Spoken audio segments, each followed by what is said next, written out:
What's up, Guardians?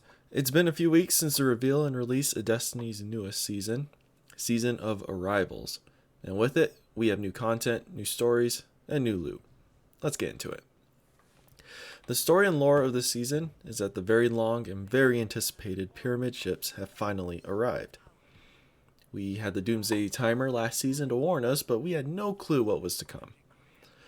We are met with a cutscene with Rasputin and Anna using the orbital defense system on what is presumed to be Io, and it is met with colossal failure. The pyramids crushing through and defeating Rasputin. I don't believe he is dead. I don't think we'll be hearing from him for quite some time. We are then immediately thrown into the front lines and are sent to investigate the ship in orbit when it sucks us in its tractor beam and takes control of our ghost, intending to commune and teach us as it has in the past, only for us to be teleported by Savathun and having our connection severed.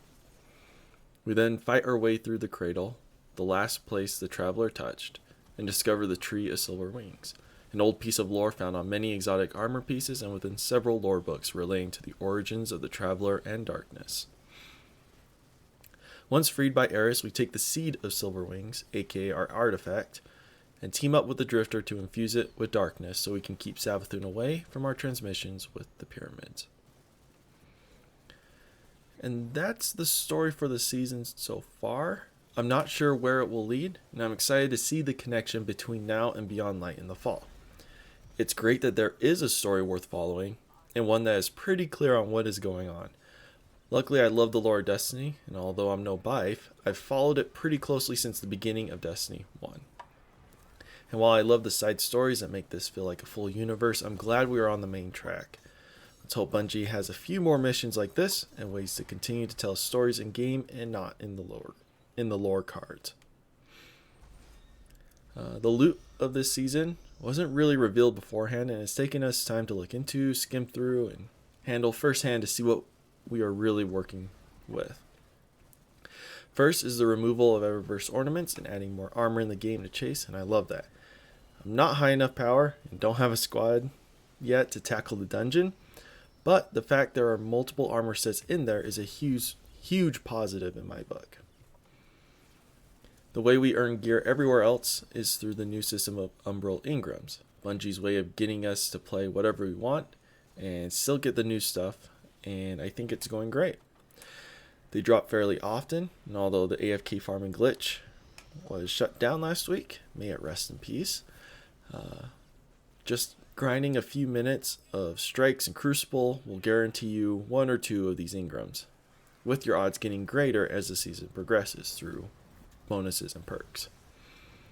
I wouldn't say the system is perfect, but it's a huge improvement of what we've had in the past. A big reason they've gone down this path, I believe, is because of the weapon retirement system in place starting at the end of the season. They want us to replenish our weapon supply as quickly as possible so we aren't behind for whatever will come in year 4. I've already shared my opinions on this matter, but to sum it up, I agree with it. So long as the new loot is good and worth grinding for, a year is plenty of time to use a weapon until it has gotten its fill. If they decide to bring back weapons, I'm okay with that, so long as it's not the main source of new loot, and it's done sparingly, with only the most beloved weapons and armor. Going on about new weapons, the weapons this season are amazing. As an overall set, they are very strong and pretty unique, making me feel good about replacing my arsenal with these weapons, and not feeling like I'm losing power in the process. So long as this is the case, I'm all for this weapon retirement, because if Bungie only has to deal with overpowered weapons, looking at you, a replacement Bulkcaster and Dark Drinker, if they only have to deal with these weapons for a year, then I don't think they'll be quick to nerf it or nerf them as badly as they have with other weapons in the past. They can make content with only these weapons in mind, and we can all continue on. In addition to the surprise dungeon that's free to all players, we have the public event Contact. And it's a mixture of Gambit and what I feel to be Escalation Protocol. We kill enemies, grab their motes, bank them, and kill a small horde of Taken.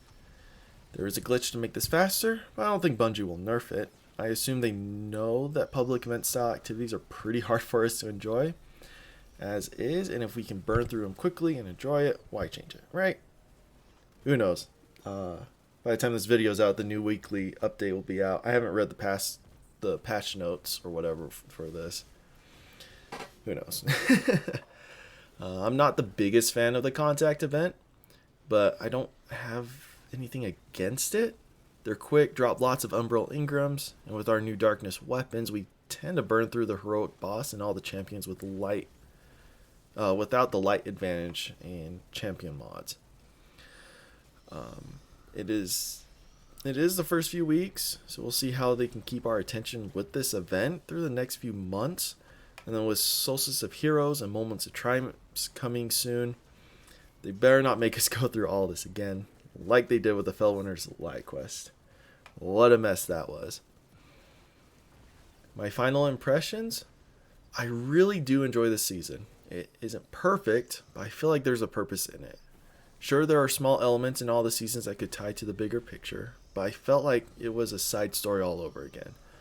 With knowledge of what Beyond Light is going to bring, I can't wait to see where the story goes between now and the fall. I feel more invested in the RPG element of the game, wanting to level up not because it's a looter shooter game, but because the story needs us to gear up for this confrontation with the darkness and be prepared for whatever it'll throw at us. I'm a big story-driven nerd, so that's why.